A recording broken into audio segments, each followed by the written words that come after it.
E aí, pessoal, tudo bem? Todo mundo me ouvindo?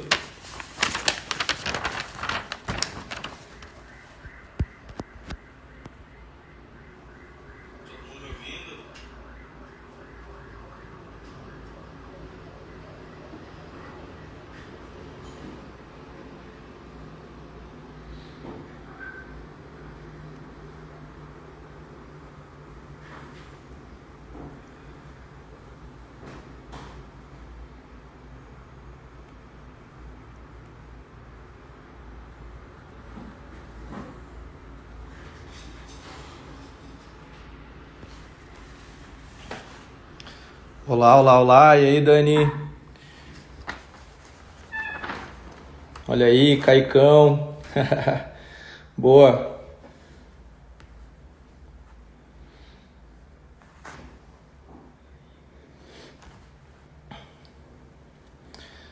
Pessoal, a gente vai esperando só o professor Calil chegar aí pra gente começar. Olha aí, boa tarde, boa tarde, boa tarde. Grande professor. Aí, pessoal, professor Calil entrou.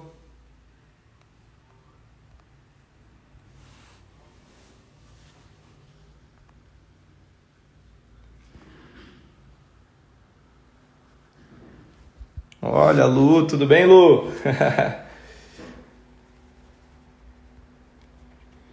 Ceci, show de bola. Vamos lá, vamos colocar o professor aí na área.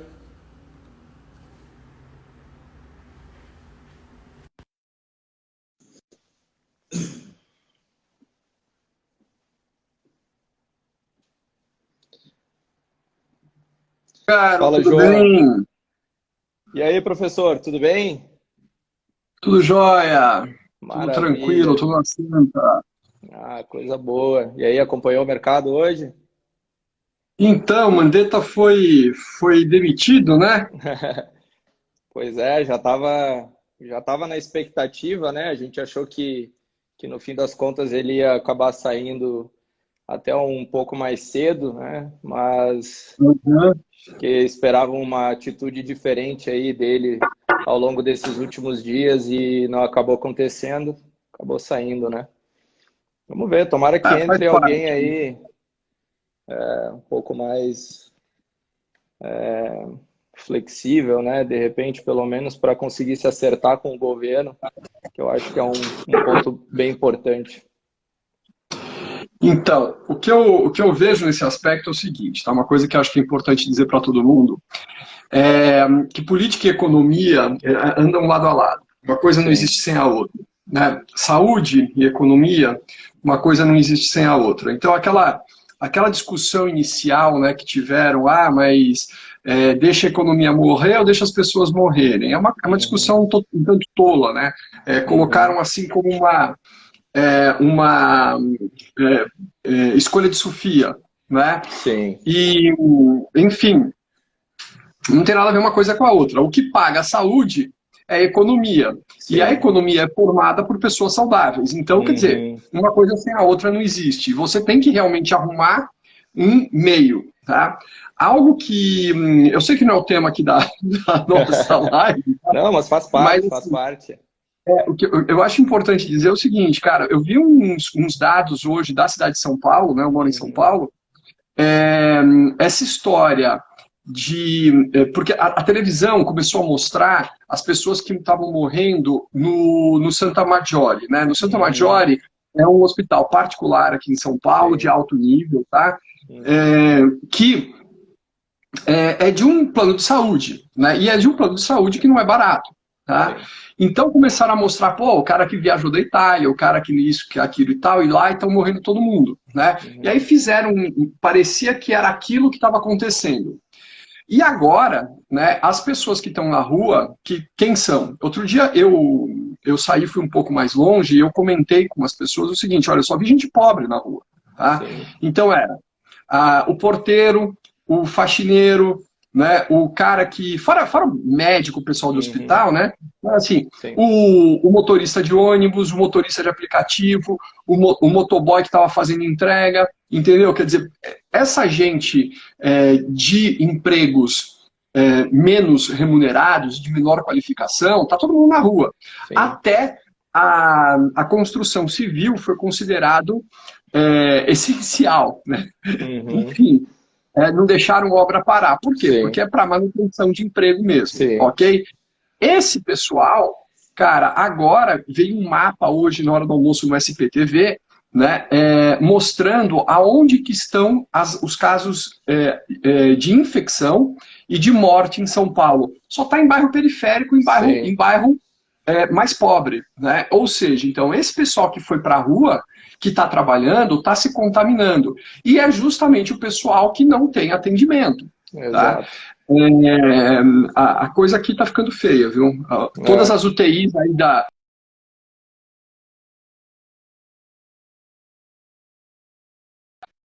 É, mas aí em São Paulo, pelo menos, eles acabaram se estruturando, né?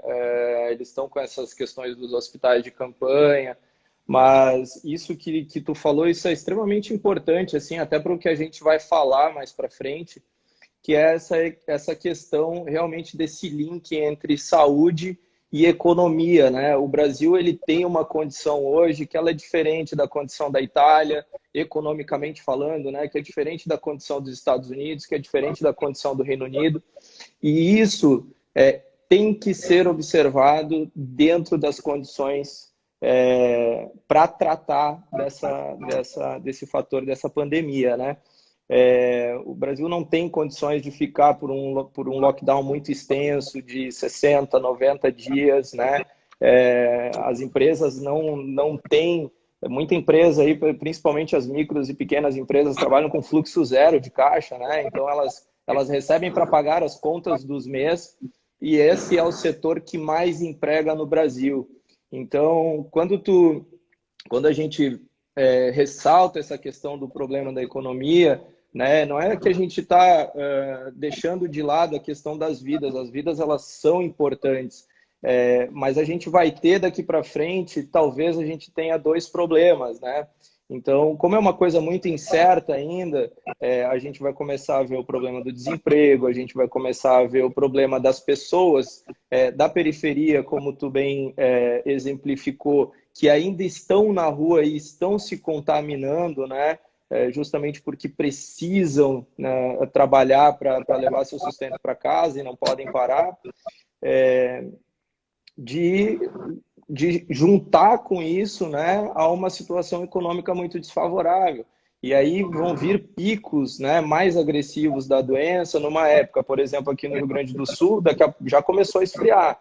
A gente já está aí com 18 graus, 17 graus, né? Então vai juntar tudo isso no momento onde a economia vai estar muito mais pressionada, as pessoas vão começar a sair e o sistema ele não se preparou, infelizmente. Mesmo a gente vendo aí esse período extensivo, né, de afastamento social, o sistema ele não conseguiu se preparar como se preparou os Estados Unidos e está se preparando ainda, como se preparou uma Itália. Eu acho que o caso da Itália é um pouco diferente, porque acabou sendo muito rápido e a população lá é muito idosa, né? Então eles acabaram não conseguindo realmente fazer nada. Mas aí é uma questão para a gente debater, de repente, num outro momento, né? Vamos ao que interessa, que é falar um pouquinho sobre essa questão da condição do mercado, que eu acho que é o mais importante para nós aí na nossa live. Bom, eu vou só fazer uma breve apresentação para o pessoal aí. Quem não conhece, esse é o professor Mauro Calil, ele é o fundador da Academia do Dinheiro, tá, pessoal? Ele é um parceiro de longa data aí da Argentum, ele é nosso cliente também, a gente se conhece há bastante tempo, ele é um amigo pessoal do André, né, que é nosso sócio aqui, e é um cara espetacular, assim, na didática, tá? Então, o professor Mauro Calil, ele trabalha muito nessa relação direta com os investidores iniciantes, né? muito nessa questão da orientação, de como começar a investir, aonde investir.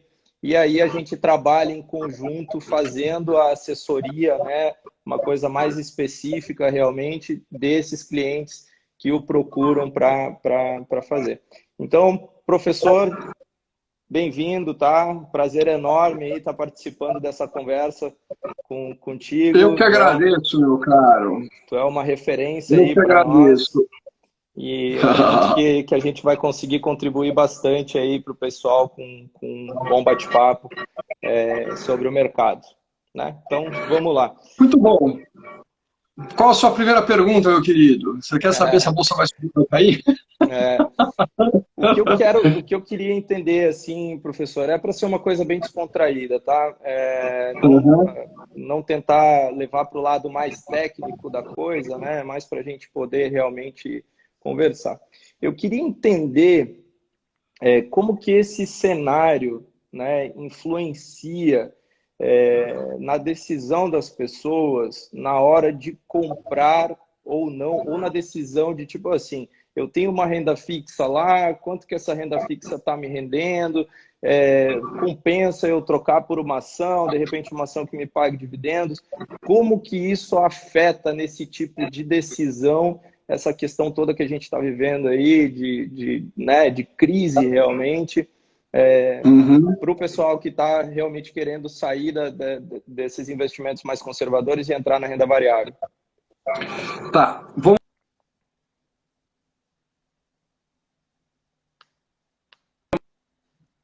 O que é o custo de oportunidade? Você sempre tem duas escolhas, né? Ou muitas vezes você tem duas escolhas para colocar o seu dinheiro. Eu vou colocar meu dinheiro em A em detrimento de B. Então, o teu custo de oportunidade é aquilo que você deixa de ganhar em B para colocar em A. E isso pode ser comprar uma camisa ou um chinelo, comprar uma casa ou viajar, e por aí vai. Ou investir, tá? Eu vou investir em renda fixa ou em renda variável.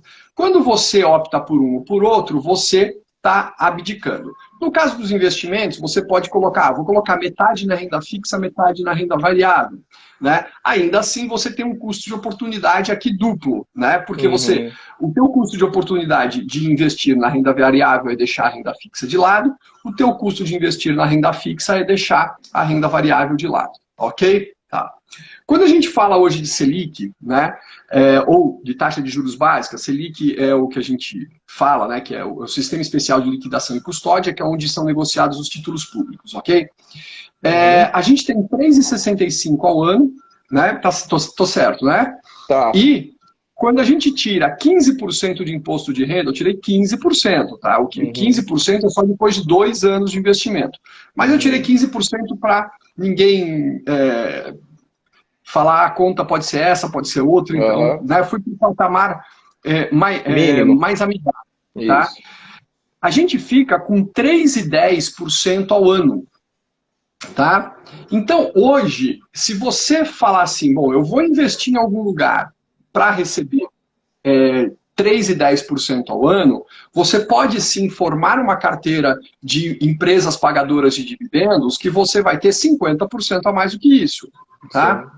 O que é que você aí que dá uma dor de barriga, né, um incômodo no investidor?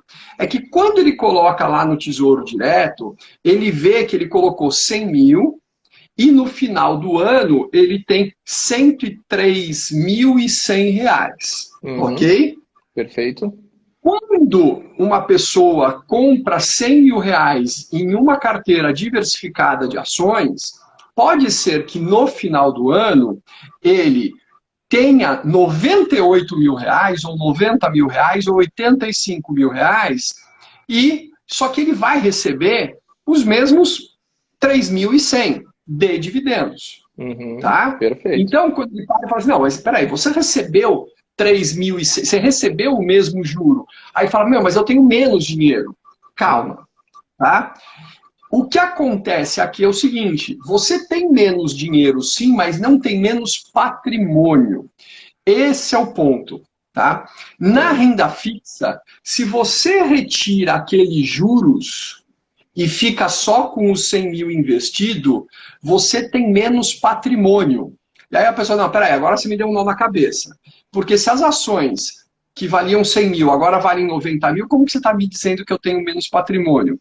Veja só, se você comprou 10 mil ações a R$ 100 cada uma para ter lá os 100 mil reais, tá? Uhum. O que aconteceu foi que você continua com 10 mil ações e esse é o seu patrimônio. Perfeito. Que vão te render esses dividendos de maneira perpétua. Perpétua, quero dizer até que a empresa deixe de existir, etc. Porque também, enquanto ela agora tem lucro também, né? Veio uma nova moda, né? Que como é que é? Empresas perenes, né? Tinha lá empresas blindadas há 2, 3 anos atrás. Não, eu só estou fazendo uma carteira de empresas blindadas, não sei o quê. Né? Agora vem uma nova onda de... Eu estou comprando carteira de ações de empresas perenes. Né? Não existe isso, né? Na Bolsa de Valores, né? Não existe empresa blindada, não existe empresa perene. Tudo tem risco, por isso que você tem que dividir. Tá? Então, esse é o ponto. Quando a pessoa... E aí, o que eu acho que é legal, né? Que, enfim, é por isso que eu gosto de operar com vocês... Né, que tem essa conversa de, olha, você está pesando demais aqui numa empresa só, você está pesando demais aqui em ações, vamos começar a ter fundo imobiliário, pô, está na hora de ter um pouquinho de renda fixa, então você trabalha com isso, na média, né, ao longo prazo, ao longo do prazo, inclusive, você sempre está ganhando, e o teu custo de oportunidade fica o melhor possível, entendeu? Então, esse é o ponto.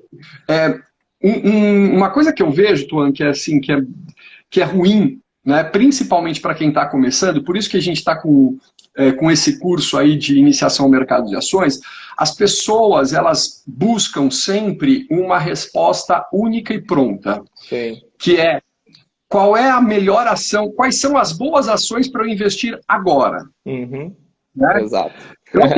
Eu atendi outro dia, eu estou fazendo atendimento pelo WhatsApp, né? Porque não está dando mais para essa questão do isolamento, do afastamento social, não dá para fazer presencial. A gente tem que se virar, né? Não tem jeito. Né? Aí eu atendi um fisioterapeuta no Rio de Janeiro e ele falou, pô, olha só, professor, eu montei essa carteira de fundos imobiliários. Pô, eu demorei um tempão para montar, eu estudei. Pô, eu vi o senhor falando de fundos imobiliários, eu vi tal pessoa falando de fundos imobiliários, ele viu 5 influenciadores digitais falando de fundos imobiliários. Eu não falo o ticker, né? Eu não falo do ativo, né? Mas eu falo de setores, etc e tal. E os outros falam do ativo. Falam, olha, esse ativo é bom, esse ativo é bom, esse ativo é bom. Ele demorava 15, 20, 30 dias para decidir se ele compraria ou não um ativo. Cara, quando você está na bolsa, né, a precificação acontece assim. Então, quer dizer, aí é que vem a questão da assessoria de te falar, cara, compra agora, cara, entra agora, cara, agora é bom, entendeu? Porque senão o sujeito perde o timing de fato, né? E é algo que eu falo para todo mundo. Se não entrar agora, vai perder o timing, entendeu? Porque, cara, quantos anos você tem, Tuan? Eu tô com 28. 28, cara, 28. Eu tenho 40 anos de Bolsa de Valores. Você tem 28 anos, eu tenho 51, eu entrei na Bolsa de Valores aos 11 anos de idade. Tá? Então você imagina o quanto eu já passei na vida. Tá? Com certeza. Se eu em 5 anos que eu tô na bolsa, eu já passei por alguma coisa, eu imagino 40 anos, né? É um tempo muito, muito relevante. O pessoal, não, essa crise tá pesada, tá? A crise de 2008, a crise de 2008 eu dei risada. Essa não, essa aqui tá pesada. Essa aqui tá violenta. Tá? A crise de 2008, eu falava, gente, para, que crise. Vocês não sabem o que é crise. Mas uma coisa que a gente percebe ao longo do tempo é que é muito mais fácil a gente identificar um momento de entrar do que um momento de sair. Sim. Tá? Então, assim, entrar na Bolsa é muito claro. Né? Você viu Uhum. a quantidade de dinheiro que eu despejei aí com vocês, Sim. né, nesse, Nesse curto nesse espaço de mês que tempo aí, passou. né? Uhum. Entendeu? Quer dizer, eu acho que aumentei uns 25% a minha posição Sim. aí com vocês, por volta disso. Acho que foi uns 25% que eu aumentei a minha posição. Por quê? Porque despencou e eu Aproveitou, joguei né? tudo que estava lá, toda a minha realização de lucro Uhum. de vários anos, né, que estava a bolsa subindo, você vai realizando, Sim. realizando, realizando, esperando o quê? Justamente a queda para você comprar na liquidação. Tá? É, a gente até Então, tem esse momento. alguns ditados aqui que a gente costuma dizer assim, quando tá todo mundo otimista demais, é hora de vender. Quando tá todo mundo pessimista demais, é hora de comprar, né? E falando um É, pouquinho da questão de impacto, de crises e etc., né? Os impactos dessa crise já são maiores do que a crise de 29. Então, realmente essa crise ela é extremamente relevante e muito séria, né? E a gente precisa tratar isso com cuidado, muito importante, principalmente quando a gente está falando de renda variável, né? Então, muito levando em consideração isso que tu falou em relação à assessoria. É extremamente importante que tu tenha uma assessoria de qualidade, né? De pessoas que estão ali 24 horas olhando o mercado, né, cuidando do mercado e vendo as coisas que estão acontecendo, colocando um dado, tá? Vamos fazer uma comparação com um país extremamente desenvolvido em bolsa, Estados Unidos. 90% da população americana investe com os advisors, né? Ou seja, com os assessores em corretoras, ou até mesmo através da própria corretora do banco, mas com um advisor, não com o gerente do banco. O banco lá ele é específico para crédito. Aqui no Brasil, a gente tem a relação contrária. 90% da população investe através do banco e tem o gerente como se fosse um advisor. Só que o gerente, ele não é um advisor. O gerente, ele é um generalista, né? Ele é um cara que cuida da conta, ele cuida do teu cartão de crédito, ele cuida do teu investimento, do teu seguro. E ele não consegue dar atenção para nada disso, né? Então, a gente tem ainda um longo caminho pela frente em razão dessas questões de fomentar o mercado, né? E muito disso é o que a gente está fazendo hoje, né? Essa parte mais educacional, de conversar com as pessoas, de explicar, de falar um pouquinho de cenário. Eu acho que nisso, pelo menos, a pandemia foi algo extremamente positivo, porque o nível e a quantidade de informação que está disponível hoje, ela é muito maior do que aquela que era há algumas semanas atrás. Então, mas desculpa te interromper, mas só para colocar esses dados aqui para a gente seguir na linha, né, e não perder o fio dessa meada. Então, por favor, continue sua explicação. o que eu vejo aqui, né, nesse aspecto é o seguinte, tá? Não é difícil a gente entrar na bolsa, só que as pessoas elas têm aquele tal de comportamento de risco, tá? Quando você pega um carro, você pode ter um comportamento de risco ou não. Então você vai dirigir um carro, você pode tomar cuidados ao dirigir o carro e você pode sair que nem um maluco dirigindo um carro. Tá? Quando você vai atravessar a rua, você pode ter um comportamento de risco ou ter cuidados. Tá? Sim, Fazer investimento é a mesma coisa. Você pode ter investimentos mais adequados, menos adequados. Agora, você precisa conhecer, né? Saber as regras, etc. Então, você vai atravessar a rua, alguém te ensinou que é legal atravessar pela faixa de pedestre, esperar o sinal fechar para os carros e abrir para o pedestre, e etc. Tá? perfeito. Então, o que acontece? Né? Eu vejo assim, a gente tem lá 1%, quase 1% da população, entre 0,5% e 1% da população na Bolsa de Valores. Tá? O que acontece é que, pô, quando a gente olha para o lado, né, a maior parte das pessoas não sabe o que está fazendo na Bolsa. Por quê? Porque a gente não tem cultura. Você falou do americano. Né? O americano, justamente por ter advisors, justamente por ter assessores, as quedas lá são menos acentuadas. Por quê? Porque o assessor está falando, cara, a Bolsa está caindo, manda mais dinheiro. Né? E outra Perfeito. coisa, eles nunca tiveram esse pagamento de juros gigantesco que a gente teve, financiado, né, pelo próprio governo, pela própria sociedade. Perfeito. Né? Então, o que ocorre é o seguinte, quando o sujeito está formando poupança, ele está mandando dinheiro. Por quê? Porque ele sabe que ele precisa mandar dinheiro para a Bolsa de Valores para receber dividendos das ações, para poder pagar a hipoteca dele e para poder se aposentar.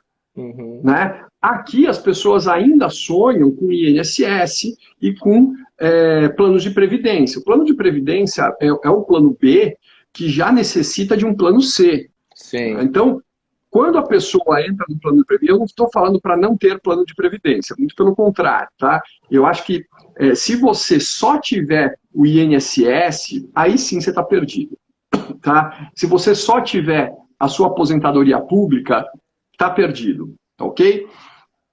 Você tem sim que tirar dinheiro, né, separar dinheiro para formar a sua aposentadoria no futuro. Eu gosto dos fundos imobiliários, eu gosto das ações. Agora, o ponto é que as pessoas, elas querem, e isso é muito fomentado por muita gente também na internet, né? Muita gente jovem, muito influenciador jovem, etc. e tal, e fala assim, olha, vamos treinar, vamos fazer isso, vamos fazer aquilo, e você vai ficar em 1 ano, 2 anos no máximo, você está milionário na Bolsa de Valores, né? E os caras colocam, filmam os traders de sucesso dele. Cara, meu filho tem ele tem um canal de videogame, né, que de vez em quando ele alimenta, e o que ele coloca no... Ele filma toda a partida que ele faz, só que ele só coloca que ele chega em primeiro lugar, no caso do Sim. carrinho, ele só coloca lá as partes boas, entendeu? Então, quer dizer, se uma criança de 11 anos de idade faz isso, imagina um cara, macaco velho, que está interessado em trazer o teu dinheiro para ele. Ele vai fazer, ele vai só colocar os traders de sucesso, ele só vai divulgar, né, aquilo que ele está indo muito bem, entendeu? E a vida não é assim, a vida não é assim. Sim. Então, isso é uma das coisas que eu falo no curso de iniciação ao mercado de ações, né, e no grupo. No grupo tem discussões, tá? O grupo, eles fizeram a gentileza de... Deixa eu te interromper rapidinho para a gente fazer a chamada do teu curso, tá? Pessoal, o professor Kalil tá ministrando um curso de ações, tá? É um curso muito bom, muito completo, pega do começo até a coisas mais específicas aí sobre o mercado. Eu deixei fixado no grupo, como um post fixado ali na própria live, o grupo de WhatsApp, onde ele está fazendo o atendimento de quem tiver interessado, tá? Então, quem quiser aprender um pouco mais sobre ações, entender um pouco mais sobre o mercado de uma maneira mais específica, desde o começo, realmente bem didático, entre em contato através do link, tá? Chamem o professor Kalil lá, alguém da equipe vai te atender.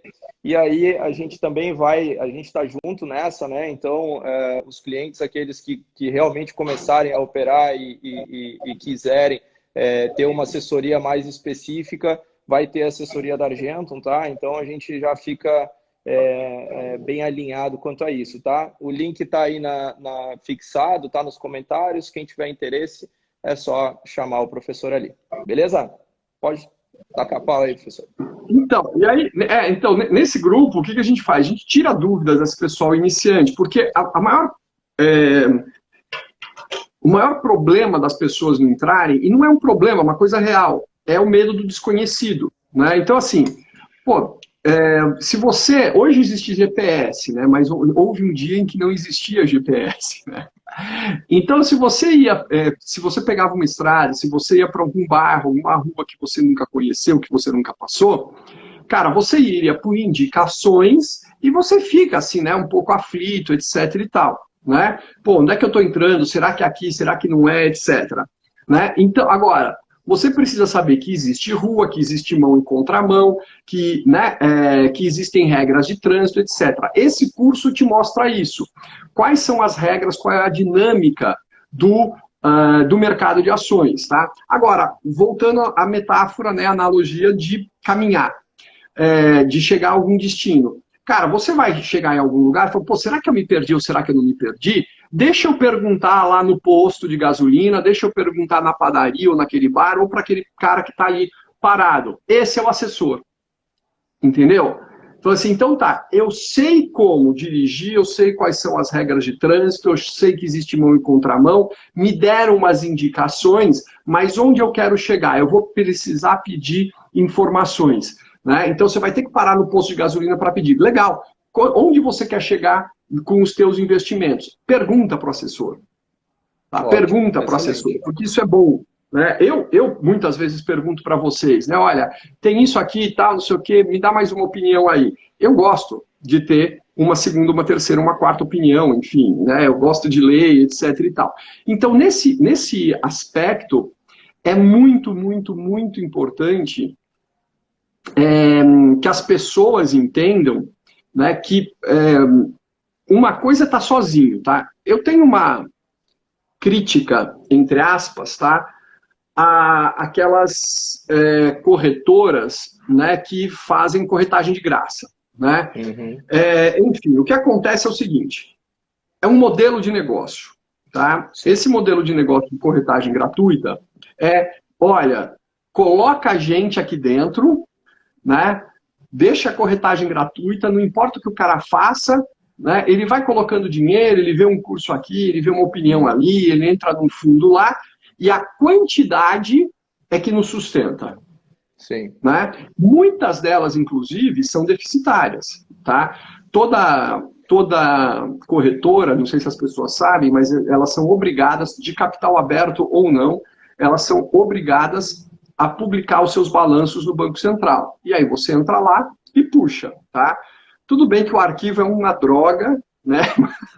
Você tem que remontar todo o arquivo, mas você consegue ver. E muitas, muitas, muitas corretoras, elas têm prejuízo atrás de prejuízo. Tá? Por quê? Porque tem a corretagem de graça, ou seja, quer dizer, essa conta não fecha. Né? A tecnologia custa caro, etc. e tal. Então, nesse aspecto, agora o que acontece? Eu acho que as pessoas correm um risco duplo. O primeiro, que é um risco remoto, remoto eu sei, né? Mas, por exemplo, imagina se a tua corretora, que não te cobra nada, né? Ela quebra em fevereiro. E aí, em março, vem essa catástrofe. E aí, cara, você estava só querendo vender, mesmo com prejuízo, você não consegue. Você não consegue movimentar. Sim. Você manda lá o documento, a tua ordem para transportar a custódia e ninguém te atende. Por quê? Porque não existe mais a corretora. Então, esse é um aspecto que a gente tem que levar em consideração. Esse é um risco remoto, eu sei, mas não é igual a zero. E o outro é o teu próprio risco. Né? As pessoas que iniciam, né, no Brasil, elas, muito, né, um grupo bastante grande de iniciantes, eles têm uma ilusão, mais uma vez eu digo, né, formada por um monte de gente na internet, né, que promete, que vem e tal, porque também tem aquilo, né, Tuan? A Bolsa, quando saiu de 100 para 119 mil pontos, 118 mil pontos, todo mundo era gênio, né? Sim. Todo mundo é gênio. E todo mundo queria comprar, né? Eu acho incrível, assim, a gente já vê que apesar de ter um otimismo meio exagerado naquela época, até a gente mesmo, assim, a gente achou que por esse hiperestímulo que estava sendo dado, a Bolsa poderia até ir mais, de 130 mil pontos. E eventualmente, se a gente não tivesse passado pelo corona, acredito que chegaria, né? Mas a Bolsa, naquela época, ela já estava, cara. Pensa que a gente saiu ali de 2016, a Bolsa estava 40 mil pontos. Né? Então, a gente foi lá e bateu 120. Poxa, uma alta aí de 3, 4 anos seguida, né? Um bull market forte.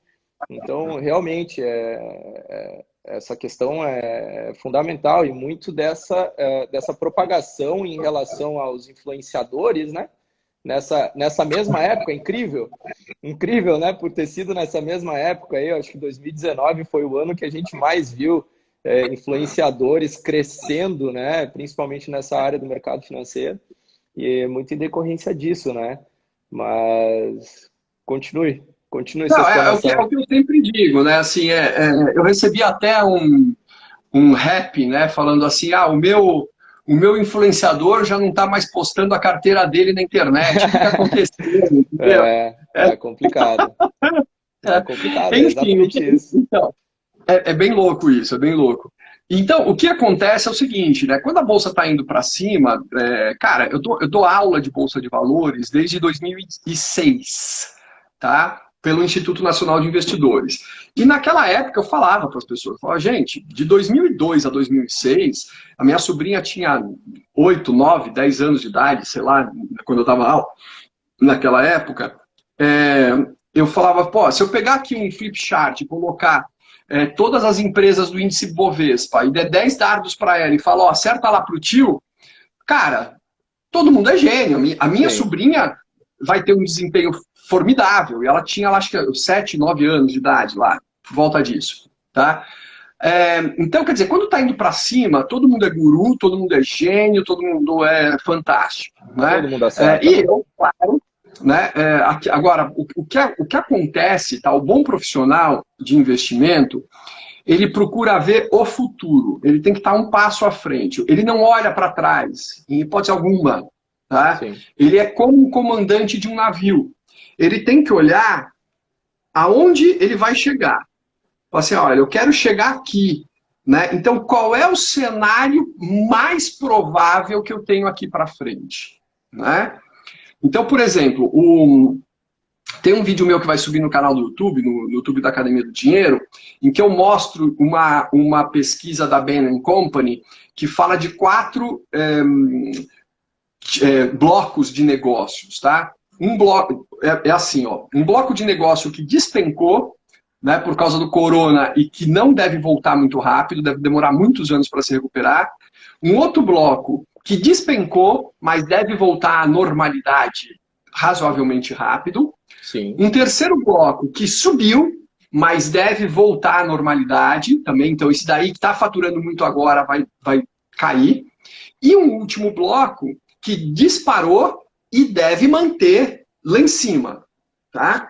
Então, aí, qual é o segredo? Né? Quais são os segredos aí de investimento? É de você encontrar companhias lá no bloco de cima, que disparou e deve manter, e companhias no bloco 3, que despencaram, mas devem voltar à normalidade. Sim. Por quê? Essas companhias que dispararam, elas devem ter um modelo de perpetuidade mais atrativo. E as empresas que despencaram, tá, e devem voltar à normalidade num prazo razoavelmente curto, elas despencaram na bolsa, no entanto, e aí formam uma oportunidade de entrada.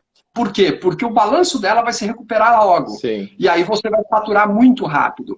Aquelas do primeiro grupo, elas já precificaram, entendeu? Sim. É o caso do Zoom, né? Sim. O caso do Zoom, pô, as ações dispararam. Uhum. Né? Então, pô, mesmo dentro da crise, teve uma empresa lá, tiveram várias, né? As empresas todas ligadas aí a medicamento, Streaming, isso, medicamento.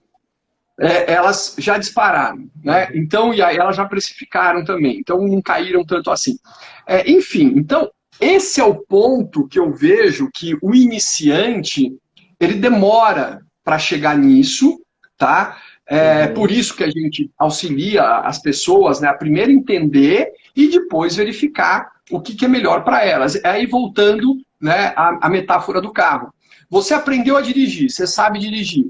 Qual é o melhor carro para você? Talvez não seja uma Ferrari, entendeu? Se você chega e fala assim, olha, eu tenho uma Ferrari e eu tenho um Fusquinha. Que carro é melhor para mim? Você fala, pô, Ferrari, né? Se eu tiver... Legal. Só que aí vai lá pro sítio do vô, né? Pegar a estrada de barro, você não vai chegar se você for Não. de Ferrari, entendeu? Então é Exato. melhor de Fusquinha, É bem né? isso.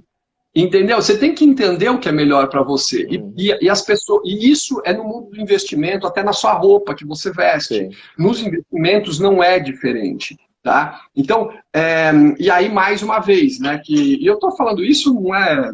Quem já participou do curso já sabe disso que eu estou falando, tá? Essa questão do assessoramento, ela é importante, ela é muito importante, tá? Então, o risco lá de você estar sozinho, né, só para fechar o raciocínio, o risco de você estar sozinho e estar numa corretora só porque ela não te cobra nada, ok. Outra pergunta que me fazem assim direto, professor, qual é a melhor corretora para eu comprar ações? Qual é a melhor corretora para eu comprar fundos imobiliários? Cara, é a mesma coisa que você me perguntar qual é o melhor supermercado para eu comprar sabão em pó. Tanto faz! O que faz diferença, né? Exatamente, não faz diferença nenhuma. É assim, é cedular, ter acessibilidade, ter acesso, entendeu? Porque assim, vai lá, você tem um problema e vai numa corretora que é totalmente online e vai resolver teu problema. Sim, não consegue, Sim. né? Essa questão da estrutura, ela é fundamental também, até na própria questão da própria diversificação dos investimentos, né? Vamos citar um exemplo aqui, a própria XP hoje, a gente tem mais de 500 produtos dentro da plataforma. Isso daí, claro, para quem não conhece e olha num primeiro momento, causa um impacto grande, né? Mas é justamente para isso que o assessor está ali, para ele olhar aqueles produtos dentro da plataforma e falar assim, olha, de acordo com os seus objetivos, esse produto são mais alinhados com aquilo que tu vai, com o teu momento de vida. Então, vamos seguir por esse caminho. E aí entra a figura do assessor. E a própria questão da estrutura entra também muito nessa questão assim, ó, vamos dar um exemplo. Nesses circuit breakers que aconteceram aí recentemente, né, uma estrutura de uma corretora que tem a corretagem zero e etc., ela é uma estrutura mais enxuta. Então, se tu precisa em algum momento de um atendimento mais rápido, seja para tirar uma dúvida, seja para fazer uma liquidação de um papel porque tu precisa do dinheiro, ou seja até mesmo para ter algum tipo de orientação, tu não tem, né? Então, basicamente, o teu custo é aquela questão do custo de oportunidade também que tu colocou no começo, que é a questão do custo do conhecimento. Né? Qual que é o custo desse conhecimento? Então, hoje, tu ter pessoas que vão estudar por ti, que tem um acompanhamento do mercado, em situações de estresse, é muito bem-vindo. Né? Justamente porque, cara, tem muita gente que se desespera. Nesse meio tempo que aconteceu aqui, graças a Deus para nós foi um mês excelente. Assim, as pessoas entenderam, a gente passou 2 semanas durante esses circuit breakers falando diretamente com os clientes, a gente praticamente não operou, mas a gente passou boa parte do nosso tempo pendurado no telefone, atendendo os clientes, entendendo seus problemas, suas angústias, né? E orientando a situação, orientando o que fazer, né? E graças a Deus a gente teve uma situação muito positiva de ter mais aportes do que resgates, né? Justamente por isso, porque as pessoas ficaram mais tranquilas e quem tinha mais dinheiro falou assim, não, pô, beleza, eu sei que isso é uma situação, que isso vai passar, que isso tem prazo de validade, então vamos lá, vamos investir mais, né? Agora é um momento bom, é uma oportunidade. E aí, professor, aproveitando esse ensejo, eu quero te fazer uma pergunta um pouco mais específica, até para a gente realmente dar um norte mais específico. Sobre o mercado de ações, como que o senhor interpreta hoje, no momento que estamos agora? É um risco o mercado de ações ou é algo que é positivo, que a gente pode se escorar em empresas sólidas, que a gente vai ter um retorno a médio e longo prazo satisfatório, seja com dividendos ou seja até mesmo com a valorização dos ativos? Não, eu acho que é muito positivo. A relação de dividend yield, né, do rendimento do dividendo, frente ao preço que a gente tem hoje, já está muito favorável. Tá? As oportunidades estão passando, então quem demorar vai perder mais uma vez o bonde. Tá? Vai olhar para trás, vai falar, nossa, agora acalmou, mas será que agora é bom momento para entrar? E vai entrar na alta e vai ser essa pessoa. Se eu tivesse comprado lá em 2020, na crise. Vai ser aquela mesma história, enfim, tá? Agora, o que acontece é o seguinte, tá? Tem empresas ainda, tá? Que tem caixa suficiente para você comprar com o caixa da empresa o controle da empresa. Essas empresas são boas. Tá? Sim, tem empresa que tem o preço-valor patrimonial, né, que é um múltiplo bastante interessante, menor do que 1. Né? Então, assim, é você comprar uma nota de 100 pagando R$80. Existem empresas com preço-valor patrimonial muito bom. O índice preço-lucro não está muito favorável a ninguém, tá? Essas Porque a empresas vão ter um expectativa do lucro impacto também. no curto prazo em relação ao preço-lucro, né? E o lucro é de se esperar que o lucro caia muito, né? Porque a economia está abalada. Tá? Então, o lucro deve cair muito. Então, agora, existem outros múltiplos, tá? Esse daí de dividend yield, preço-valor patrimonial, do caixa, tá? A reserva de caixa da empresa, que realmente são muito, muito, muito atrativos. Tá? Agora, você tem... Esse é um aspecto. Outro aspecto, você tem que saber um mínimo, né, como eu falei ainda há pouco, de conseguir traçar um panorama futuro. Tá? Então, vamos lá. Não adianta nada uma empresa que está lá no ramo de viagens, de turismo, etc., ela está com um preço-valor patrimonial legal, ela sempre teve um dividend yield maravilhoso e ela tem caixa suficiente para comprar o controle. Só que, cara, o mercado dela está perdido, entendeu? Então é aquele caso, né? Um hotel, por exemplo, uma rede de hotéis. Uhum. Se eu não tenho alguém hospedado hoje, amanhã eu não recupero essa hospedagem. Tá? Agora vamos para um outro modelo de negócio, por exemplo, o cabeleireiro. Tá? Se o salão de beleza não teve a cliente hoje, amanhã ele terá essa cliente. Sim. Tá? Ele pode... Por quê? Porque a cliente, cara, ela vai querer, sei lá, fazer alguma coisa no cabelo que ela fazia todo mês e ela passou 2 meses sem fazer. Então, o mês que vem, ela com certeza vai chegar lá e vai fazer. Exato. Tá? O que ela não fez? Ela não fez, por exemplo, a maquiagem, ela não fez alguma outra coisa, mas assim, alguns serviços vão ser recuperados, vão perdurar. Tá? Outros não. Então, esse ponto, assim, na hora de escolher uma empresa, você analisa os múltiplos, mas você tem que traçar um pouquinho do mercado futuro. Né? Um jornalista me perguntou, professor, por que o agronegócio não sofre ou se recupera primeiro? Eu falei, por um motivo muito simples, a gente continua comendo. Sim.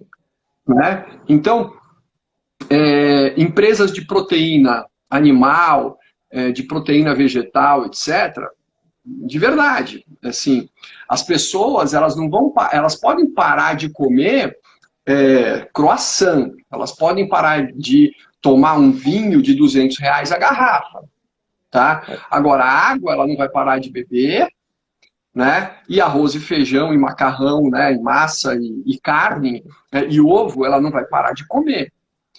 Tá? Então, é isso que as pessoas... E por isso que eu gosto muito dos setores de base da economia, né? O setor de base da economia e digo aí, mineradora, bancos, o setor do agronegócio, esses setores assim, sem os quais a gente não vive, eu gosto muito. Tá? Eles vão dar aquela explodida? Não vão dar aquela explodida. Tá? Mas eles caíram vão ser o preço. Mais resilientes. Certamente, eles são muito mais resilientes. Voltar, ainda que devagar, eles vão voltar e, cara, você vai ganhar aí seus 2.000% do CDI facinho, entendeu? Passando uma informação, assim, para vocês terem ideia, nesses momentos de crise, né, 2016, que foi um momento bem difícil aqui para o nosso mercado, os bancos tiveram lucros recordes, foi ano recorde de lucro de Itaú, de Bradesco, né? Os bancos eles tendem a performar melhor dentro desse cenário um pouco mais caótico, né? Mesmo a gente tendo aí algumas questões políticas envolvendo o imposto, né, de contribuição sobre o lucro líquido dos bancos, que pode aumentar, não pode. Isso pode ter um impacto relativo no D0, né, que a gente chama, no curto prazo, mas a médio e longo prazo isso daí não tem impacto tão relevante assim, tá? Então, os bancos, eles são uma área que realmente performam, e aí agora a gente já vai aproveitar, já vai entrar num assunto específico, né, dos setores, né, e dos próprios papéis em relação a esse momento que a gente está vivendo. Então, bancos são setores, também concordo com a tua opinião em relação a isso, pensa que o Itaú tem 130 bi de caixa, a empresa é um negócio assim espetacular, entendeu? Então, ela pode fazer aquisições, pode ficar bem tranquila aí que não vai faltar liquidez para ela. E aí a gente pegando em relação, por exemplo, vamos pegar o momento mais alto que esteve o Itaú em janeiro, tá? Se eu pegar o preço dele hoje para a máxima dele de janeiro de 2020, ele ainda tem um upside, né? Um potencial de retorno de 55%. Se eu pegar um banco um pouco mais, vamos dizer assim, com um risco um pouco maior, que é o Banco do Brasil, ele está com um upside hoje de 78% ante a máxima dele de janeiro, né, de 2020. Então, a gente vê esses momentos como grandes oportunidades, né? Então, tinha alguns papéis aqui nas nossas carteiras, né? Por exemplo, SLC Agrícola. Pô, foi um papel que menos sofreu com essa crise toda, né? Ela praticamente não oscilou, justamente porque o setor de agronegócio não para a investir em empresas sólidas, buscar esses setores, porque esses sim eles vão ter uma resiliência muito boa durante esse período de crise, tá? E também no pós-crise, né? Porque a tendência é que agora, mesmo com consumo reduzido, ele não pare, mas que ele volte à normalidade e até mesmo aumentar no futuro próximo, tá? Então, basicamente isso. E professor, assim,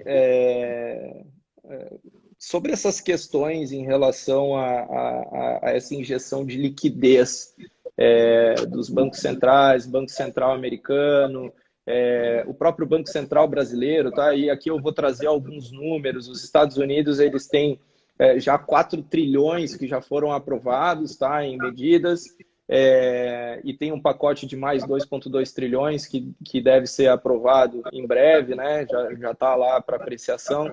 A Alemanha injetou aproximadamente 1 trilhão de dólares na economia, a China injetou aproximadamente 900 bilhões de dólares, o Brasil vai injetar aproximadamente 500 bilhões de reais na nossa economia, e também o Roberto Campos Neto já anunciou algumas medidas para flexibilização de crédito, tá, para os bancos, e essa flexibilização ela soma em torno de 2,2 trilhões de reais.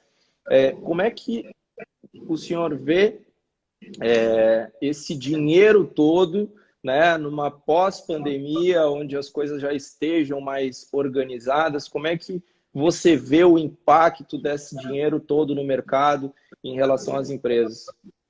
Bom, vamos lá. Tuan, a gente está quase no final, né? Porque Isso. em 1 hora o Instagram derruba, né? Vamos ser rápido. Tá, então deixa eu ser rápido aqui e falar mais uma vez, aí, convidar o pessoal para entrar aqui no grupo VIP, tá? Que está aqui, bit.ly/grupo VIP003, que a gente em breve vai ter uma oferta bem legal do curso de iniciação ao mercado de ações, tá? Iniciação ao mercado de ações. Bom, cara, acho que essa foi uma das melhores perguntas que eu recebi, né, desde que inventaram essa injeção de liquidez, tá? A gente está falando de uma crise, tá, pior do que a de 29, tá? Mas pior mesmo do que a de 29, ok? Vocês vão ver fábricas na China fechando, para vocês terem uma ideia do tamanho dessa crise, tá? Por quê? Porque a China é um mercado produtor de um mercado consumidor que está no Ocidente, tá? Então, a coisa tá feia. O que acontece é o seguinte: os bancos centrais estão despejando dinheiro, os tesouros, né, do mundo inteiro estão despejando dinheiro na sua população. E aí vem a grande dica, o grande ensinamento para você ganhar dinheiro e faturar na Bolsa de Valores por conta disso. O dinheiro está indo para a base da pirâmide, para a população pobre, tá? O que essa população pobre vai fazer? Vai comprar comida, vai pagar a conta de água, luz, telefone, né? E coisas muito básicas. Aonde eles vão pagar essas contas? Na rede bancária. Então, esse dinheiro né, que, sei lá, quantos bilhões, aqui a gente está falando acho que de 600 bilhões no Brasil, né, se não me engano. Em torno de 500 bi de injeção 500, de liquidez. esses 500 bilhões, eles vão trafegar no Brasil no varejo, tá, de alimentos, serviços básicos, de saúde, alimentação, etc., tá? Eletrodomésticos, roupa, tá? E isso tudo vai trafegar dentro do sistema bancário. Então, esses 500 bi, eles vão ficar aí. Não acha que 500 bilhões vai para alguma companhia aérea para fazer viagem, tá? Uhum. Para hotéis, ok? Não. O cara vai pagar o aluguel dele, né? Então, esses 500 bilhões, eles vão para a base da economia, ok? Então, se você olhar, assim, se você depois puder dar para os seus clientes, inclusive a mim, tá? As ações de energia elétrica, tá? Boa, De áreas ótima. populosas, tá? De baixa renda, que o cara não tenha muito gato, olha como a gente vai montando quebra-cabeça, né? E que tenha muita gente recebendo R$ 600, eu quero comprar essa empresa de energia elétrica, porque o cara vai pagar a conta de luz dele esse mês, tá? Então, assim, a empresa caiu 20, 30, 18%. Energia elétrica nunca cai muito, mas tem umas que caíram, né? E ele atende uma população de baixa renda que vai ser beneficiado. Cara, esse dinheiro vai entrar na economia, entendeu? Então isso que a gente tem que ver. Isso daí sim vai girar a economia, vai fazer girar a economia, tá? E o que precisa, de fato, para uma economia girar, não é muito dinheiro. Pô, mas 500 bilhões não é de muito dinheiro? É, mas, entendeu? Não é. O que precisa é de dinheiro circulando. Sim. Tá? Exato. E aí é que vem a mágica, né? A mágica não, porque isso daí é uma coisa que a gente, nas aulas, quando a gente fala de economia, como é que a economia gira, como é que o dinheiro é criado, etc. e tal, tem umas parábolas que a gente conta que ilustram bastante isso, tá? Mas, e de uma forma muito simples, essa economia girando, né? Porque é muito melhor, se você pegar os 500 bilhões e dividir em 500 empresas, 1 bilhão para cada empresa, a economia vai pro vinagre. Se você pegar 500 bilhões e dividir em uma população de 50 milhões de pessoas, nossa, você faz o dinheiro girar. Entendeu? Ótimo. Esse é o ponto. É isso que é a grande lição. E, cara, agora, isso daí não vai ter efeito amanhã, né? Eu recebi aqui enfim, eu tenho amigos, né? E tem um grupo aqui do estado de São Paulo discutindo a pandemia e eles me mandaram um quadro, tá? Na visão otimista, a gente vai até a primeira semana de junho em quarentena. Na visão pessimista, segunda semana de agosto em quarentena, tá? E aí a intermediária é mais ou menos na primeira ou segunda semana de julho. Ou seja, cara, a gente tem pelo menos mais 45 a 60 dias de quarentena. Isso é o desastre, sabe? Sim, com certeza. Esse é o problema. O dinheiro está ali, mas ele não está girando, né? Mas, esse professor, é o ponto. A gente está ficando sem tempo já aqui. Queria agradecer muito a tua presença, a tua paciência aí. Mandar um abraço para o Bonalume, um abraço para a Cecília, tá? Para o Matheus. Pessoal que acompanhou aí a live, muito obrigado, tá? E passo ao senhor para as suas considerações finais. Agradeço muito essa contribuição, esse grande conhecimento aí, e espero que a gente possa contribuir mais vezes aí com algumas outras lives para o conhecimento da galera. Quando quiser, pode me chamar, meu querido. Um grande abraço a todos. Obrigado aí pelo convite, ó. Coraçãozinho para você. Tá, gente? Muito obrigado aí por participar e, enfim, segue a gente aqui, ó, lá em cima na Academia do Dinheiro também. Grande abraço. Isso aí. Valeu. Até mais, professor. Até, tchau, tchau. Valeu.